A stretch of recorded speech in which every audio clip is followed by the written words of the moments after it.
Hello again, ganda kachika life! Kumusta po kayo mga kachika?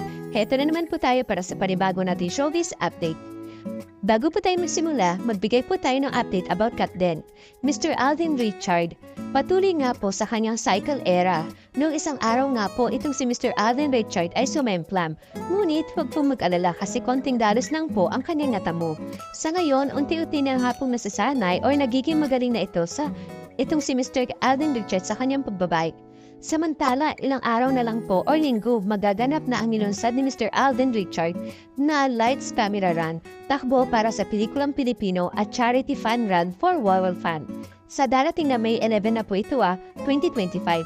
Marami nga pong guest celebrity runner na kumpirmado na makikitakbo. Isa na nga po dyan si Mr. Dingdong Dantes, Mr. Paul Abilino, Miss Kim Chiu at syempre marami pang iba. Samantala, Miss Catherine Bernardo nagbabalik muli sa pagpapaganda ng katawan. Muli nga pong nakita itong si Miss Catherine Bernardo kasama ang kanyang coach na si Mauro Lomba. Sa IG account nga po ni Mr. Mauro Lomba, ibinahagi nga niya po ang isang picture na kasama si Miss Catherine na may caption na Back to Regular Programming. At alam niyo rin po ba na may binahagi rin si Mr. John Bell na kaibigan at hairstylist ni Miss Catherine Bernardo na maliit na clips na nagpapakita na napaka-refresh nga po ng look ni Miss Catherine Bernardo at sobrang bumagay ang suot niyang all black. Samantala, dumako naman po tayo sa iba natin showbiz update. Alam niyo po bang open na po ngayon ang kapamilya actress na si Miss Shu Ramirez sa relasyon nila ng dating aktor at negosyanteng si Dominic Roque? In fairness nga po, mas blooming at fresh na fresh ang aura ni Miss Shu na makachikahan nga po sa isang interview.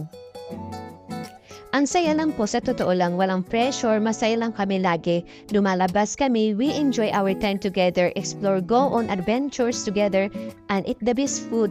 Ang pahayag ng actress ng kumustahin ang estado ng relasyon nila ni Dominic Roque. I think the foundation of starting a relationship is finding out kung ano yung mga interest ninyo. So far, swak naman yung interest naming dalawa, say pa ni Miss Shu.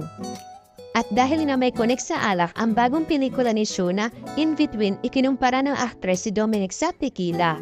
Ilan nga po sa binanggit niyang tama ng tequila ay napapasayaw raw ang kainuman nito at nakakapagpainit ng katawan, nakakapag-init, hahaha. Ito nga po yung time na in-interview nga po itong si Miss Shu. Bago naging magjowa, naging controversial din ang breakup ni Shu at Dominic sa mga dati nilang karelasyon. Noong January 2024, naghiwalay sina Dom at Bea pagkatapos na mag-engage noong July 2023. November 2024 ang nangkumpirmahan naman ni Victoria City Mayor Javi Benetes na break na rin sila ni Shu makalipas ang 5 taong relasyon. Samantala, feeling happy and grateful na po itong si Miss Shu na nabigyan uli siya ng chance na makatrabaho si Diego Lozada sa In Between. Una nga po sila nagkasama sa How to Love Mr. Heartless na pinalabas po noong 2022. The good thing about working again with Diego is natasama na kami sa ASAP Chill Out for a couple of years. So every time we see each other, walang pagbabago, nagkukulitan pa rin kami. So ayun, yung maganda about this project, sabi pa nito, our roles now are very different from the first movie. We both become mature in our roles. I know Diego better now. He's now a dad, so he is his maturity. He's loved taking care of his daughter, Hailey. He loves taking about her. Sobrang girl dad itong si Diego. He loves being a girl dad. Ani pa nga po ni Miss Zhu. Ito mula sa direksyon nga po ni Gino N. Santos at kasama na sina Pat Sugi, Lander Vera Perez, Pebe Walker, Bench Manalo, Julius Lorenzana, at marami pang iba. Showing nga po ang In Between sa darating po na May 7, 2025. Samantala, dumako naman po tayo sa pinakahuli natin showbiz update. Ito nga po, patuloy pa rin pong pinag-uusapan kung totoo nga pong hiwalay na nga po itong si Miss Kylie Alcantara at si Mr. Kobe Paras. Yes po, hiwalay na po sila. First week pa lang po ng April, naghiwalay nga po sina Kobe Paras at Miss Kylie Alcantara. Ayon nga po dito sa nakapagsabi nga po, sinasabi nagkaroon ng matinding away ang couple nung una pero nagkaayos din. Pero pagkalipas ng ilang araw lang ay nag-away uli sila hanggang sa tinapos na nila ang kanilang relasyon. Hindi nga po din ang detalye kung sino ang una nakipag-break. May nakapagsabi nga po, ang utos umano sa couple ay huwag munang ipaalam sa publiko ang breakup dahil may endorsement pa silang magkasama. Nung una, napansin nagtagal ng tanggal ng picture si Kobe na magkasama sila, pero iniwan ng picture nila may kaugnayan sa kanilang brand endorsement. Utos kaya ito ng Sparkle, ang talent management company na nag-handle kay Kylie? Pero marami nga rin nakapansin kay Miss Kylie pa ang unang nag-unfollow kay Mr. Kobe na sinundan naman po ito ng huli na features na po natin po na nag-unfollowan na po silang dalawa. Meron pang ilang post ang pamilya ni Kylie na duda ng karamihan ay patama kay Kobe.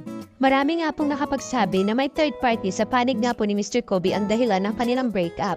Sa isang kumakalat nga po sa FB post, may netizen na nakasaksi raw sa 3 babaeng lumapit kay Kobe sa isang bar opening noong mid-February.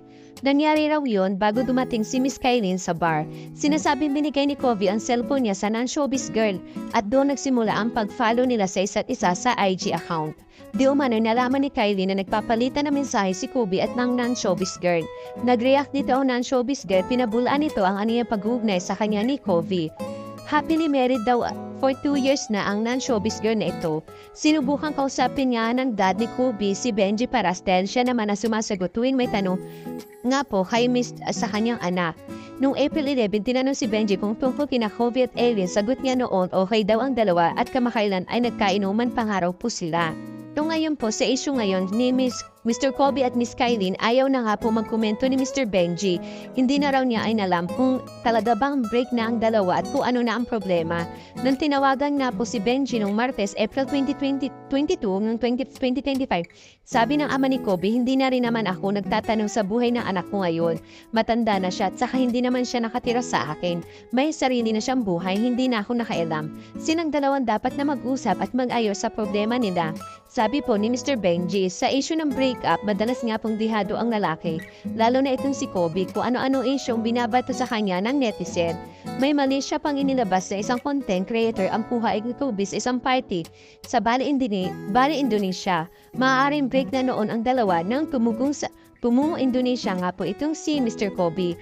Ang sabi lang ni Mr. Benji, ang pagkakaalam niya ay dumalo roon ang anak niya para sa birthday party ng isang kaibigan. Pero alam niyo po ba, ang napansin ko ngayon po dun po sa IG account po ni Mr. Kobe Paras is ito po yung kanyang IG story. Dito po, very telling po ang post ni Mr. Kobe sa IG kasi sa kantang ni Tony Lones na Wish I Never Met You. Pati si Jackie Foster na nanay ni Kobe ay may nakaka-intridang post din po sa IG. Sabi rito, when someone realizes they can no longer manipulate you, they rewrite the story to protect themselves because telling the truth will require them to face the harm and cause and to sit with everything they will avoiding within themselves. Sabi nga po ng mga netizen, same kaya ng views sina Jackie Foster at Miss Carmina Villanueva. Si Carmina ay ina ni Bobby Legaspi na naging boyfriend nga rin po ni Miss Kylie Alcantara bago ito naling kay Mr. Kobe. At si Kylie, bakit siya mas nakikilala sa pagkakaroon ng boyfriend kaysa sa kahusayan sa pagiging artista? Ano kaya masasabi ng mga fans ni Miss Kylie Alcantara? Thank you for watching. Kung nagustuhan niyo po ang video ito, subscribe na sa Starlight Showbiz YouTube channel and please don't forget to hit the bell button for our latest updates.